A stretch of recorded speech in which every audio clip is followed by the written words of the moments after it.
আসসালামু আলাইকুম। সবাই কেমন আছেন? আশা করি সবাই ভালো আছেন। দেখেন আমাদের গ্রামের বাড়ি আসছি। আমাদের জেলেরা কীরকমের দেখেন মাছ ধরতে আছে নদীর ভিতরে। দেখেন কত সুন্দর ঝাউ দিছে, ঝাউ দিয়ে জেল দিয়ে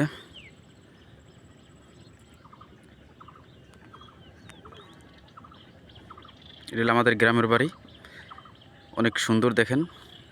এই ঝাউগুলোরে পরে জাল দিয়ে আটকাবে, আটকে পর ভিতরে মাছ থাকলে মাছগুলো ধরবে।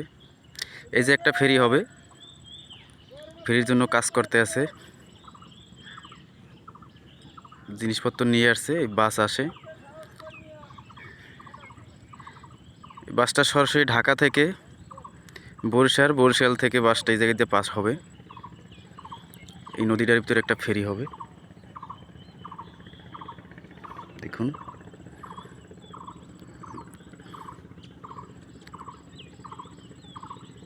জেলেরা মাছ ধরতে আছে, মাঝখানে চর পড়ছে, সাইডে একটু খাল আছে, খালের ভিতরে ঝাউ দিছে গাছের ঠালা দিয়ে। পানি যে সময় একটু কমে যাবে ওই সময় জাল দিয়ে বেড় দেবো, বেড় দিয়ে পরে মাছ ধরবো।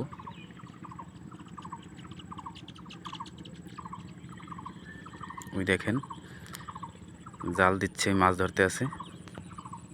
পানিটা শুকিয়ে গেলেই মাছটা ধরবে। এরা সবাই বসে আছে ওই জায়গায়।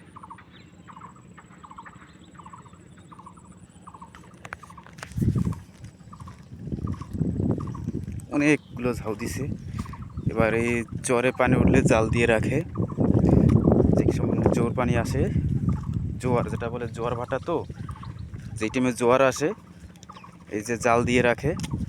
ভাটা হইলে জাল, যেই পানিটা শুকিয়ে যায় এরপরে মাছ ধরে।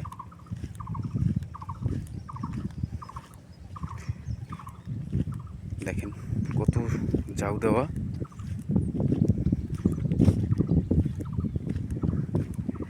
যে অনেক মানুষ, ওই দেখেন ওই পানি শুকিয়ে গেছে, ওই যে মাছ ধরতে আছে। অনেক মানুষ মাছ ধরতে আছে।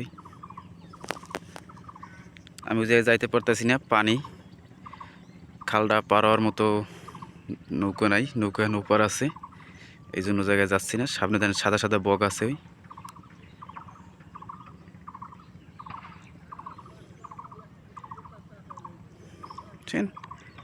অনেকে এই যে শখ করে মাছ ধরতে নামছে। এই গদের ভিতরে দুগরি মাছ চেনেন কিনা আমরা জানি না, সাদা দুগরি মাছ এই জায়গায় পাওয়া যায়। দুর্গি মাছ, চেগো মাছ।